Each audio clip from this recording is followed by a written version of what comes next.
Hey, what's up everybody? Today I'm going to be doing something a little different. I haven't done a video like this ever. I'm going to be talking about Goosebumps books. And particularly, I'm going to be talking about if you're interested in collecting Goosebumps books, what you should be looking for in the books that you're buying. I'm going to go over the copyright page, which you can find right here at the start of the book.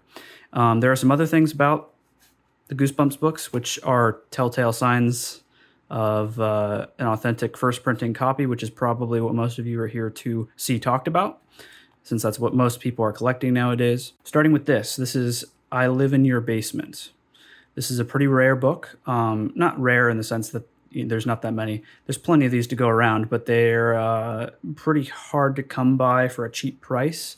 Most of the time when you see people selling this on eBay or such places like that, they usually know what they have. They know how valuable it is, considering the fact that this is a book that only printed the one time. Probably because this book has a lot of gruesome, more gruesome, grotesque depictions and descriptions of certain events throughout the book. And if you've read the story, you probably know why that is. I actually haven't read it yet. I've just heard from other sources that this is the story kind of stands out to be one of the more gruesome stories in the franchise, and thus is probably the reason why they never reprinted this in any other editions. Like if I have another book I can show you here. I forget what book this is in terms of number, but this was part of the original 62, and it got reprinted in, I believe this was printed in 1998. I could be wrong, but I'll go through why I think that in a second. But this is a different edition than how it was originally printed. The way this book in particular was originally printed, it looked more like this with the different colored header there. So these were printed after the original books came out as a new edition. And if you notice, if we look at the copyright page, you'll see it says printed in the USA, whereas these other books that have this sort of style cover, you'll see that it also says first scholastic printing. That means this is the first edition of this particular book. And this is the only edition that ever existed, other than alternate versions that were released in the UK and whatnot. And that being said, that was just a roundabout way of telling you why this is one of the more valuable books. Not necessarily rare. It's because you can find these pretty easily. They're just pricey. They're pretty expensive. If you are looking for the original 62, as they were originally printed back in the 90s, then you're going to want to go for these copies. And let me show you how you can tell if this copy or this copy or this copy or any copies of these books from the first edition are the actual first printing. The copyright pages, there's actually not that many things that you need to be paying attention to. The first things first, you've got the ISBN number there.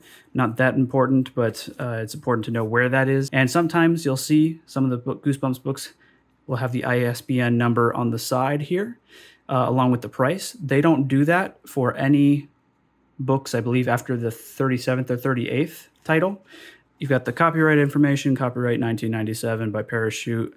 I don't know at what book they started doing this, but you'll see this Parachute logo start popping up in some of the later books in the series, along with on the spine. You'll see these numbers below all that. It'll go 1, 2, 3, 4, 5, 6, 7, 8, 9, or it'll go 2, 3, 4, 5, 6, 7, 8, 9, or 10, 11, 12, whatever. There's going to be a series of numbers here.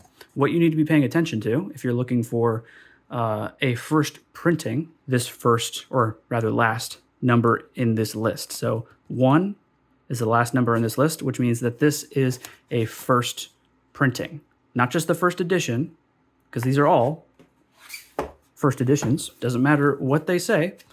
At the very bottom, where it says first scholastic printing, that means nothing other than that this is the book as it originally came out in the 90s, and it's not a reprint from like 2015 or something, right? That's all that means. Of all of the batches that they made of this book, this is from the very first batch. There were other batches that they printed. You could see they've got up to 12 labeled. That corresponds to what number printing it is. So if this says 5, 6, 7, 8, 9, it's a fifth printing. If there is a 1 there, it is a first printing. That's what you're looking for. There's some other numbers here. A lot of people don't talk about these. I actually had to do a little bit of research as to what these are. This number, I actually have no idea what that is. It's 40. I don't think it matters. I don't think it matters at all. However, these numbers on the top of that, these are the years. There's a 7 at the beginning of this sequence. That means that the year this was printed was 1997. Now you see there's also 8, 9/9, 0, 1, 2/0. If this were an 8 instead of a 7 at the beginning of this sequence, that would mean that this was printed in 1998. 9/9 would mean it was printed in 1999. 0 would mean it's printed in 2000. And honestly, I have no idea what the 1, 2/0 means. That doesn't really follow the sequence as far as I could tell. But anyways, that's how that works. And that's really all you need to know as far as the copyright page goes. Let me get an example of where you might see some different numbers here. This is Monster Blood 3. I believe this is a second print. Yep. So here's an example of something that's not a first print, what that would look like. So here you have a 2 at the end of the sequence, 2, 3, 4, 5, 6, 7, etc. This is a second print. Notice it still says First Scholastic Printing, March 1996. That is telling you when this book first started going into production. That is not telling you that this book is a first printing itself, which makes it inherently less valuable. But some people might find it hard to find a first printing of every single book in the series, so they might settle for a second printing or a third printing. Most of the time, the first 3 printings or so are exactly the same in terms of the features of the book, what they look like and all that. So yeah, that's an... Oh, let me also take a look at when this was printed. This was printed in 1995. As you can see, there's a 5 at the beginning of the sequence. Stands for 1995. That's how that works. This is a Indian reprint. This, I believe, was printed in 2012. This is the last book of the series, like I already mentioned. And this is another one that's kind of hard to find. And if you do find some, they're going to be rather expensive if they're authentic and actually first printings, because, like I said, these were never reprinted. I don't believe this was ever reprinted. I know this wasn't. I'm not sure about this. I don't think this was ever reprinted in any other edition other than in other countries.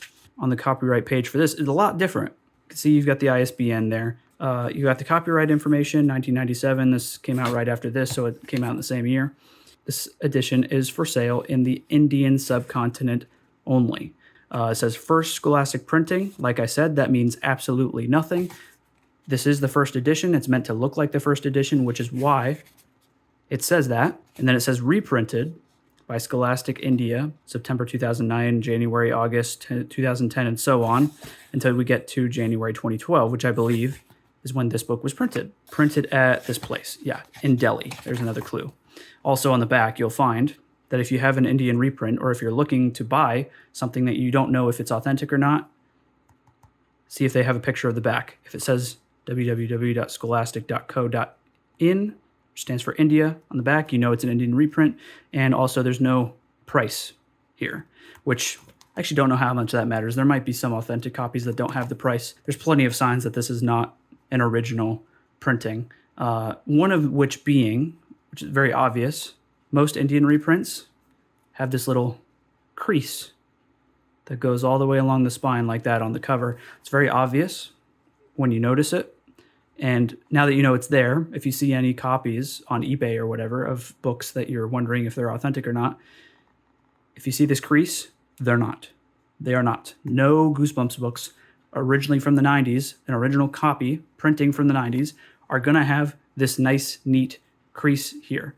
They're going to have probably, if they do have a crease, it's going to be worn. There's going to be some white poking through. It's going to look worn down. It's going to look old if it's got a crease that bad. This is a newer copy, so it doesn't have those signs of wear and tear, but it still came originally with that crease on it.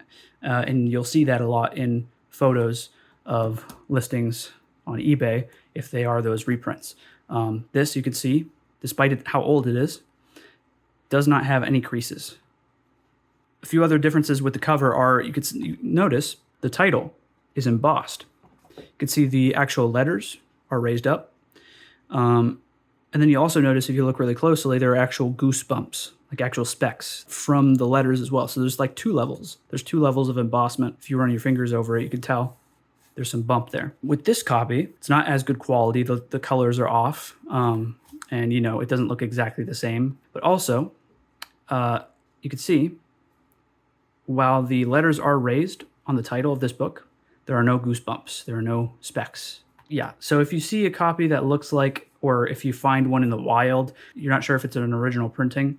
In addition to everything else I've told you, kind of just run your fingers over the title and see how much detail you feel. If there are no goosebumps, it's not authentic because they all had the goosebumps on the title. That's a very iconic characteristic of the old books.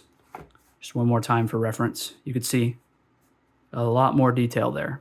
If you're just looking for this, I should say this, if you're just looking for these books to read, not necessarily to collect, you can get this. Like you can get this. If you want to read this book in particular, Monster Blood 4, you could just buy one of these copies for like 10 bucks, maybe less. And it's good for reading. Like, you know, it's not terrible. It doesn't look bad. Doesn't, you know, it's not bad quality. It's just not exactly the same as the original books. So if you're just looking for a copy to read and not to collect, these are a good option. Yeah, I think that's everything I needed to go over. I just thought about making this video because I have recently got into Goosebumps book collecting. I just wanted to kind of go over everything that I've learned about the process of finding these books. Got this one on eBay. This one I believe I got on eBay as well. I just didn't know that it was an Indian reprint, but now equipped with the knowledge that you now have, you should be able to tell if something is a reprint or an original printing. Just thought I'd share that all with you guys. And I'm sure this is the first video I'm making in a long time. I hope to post more videos to this channel of me just doing random other things involving my many hobbies that I have besides video editing and visual effects and graphic design and things like that, things that I talk about on my other channel. So yeah, I hope to talk to you guys all again, and I will see you later.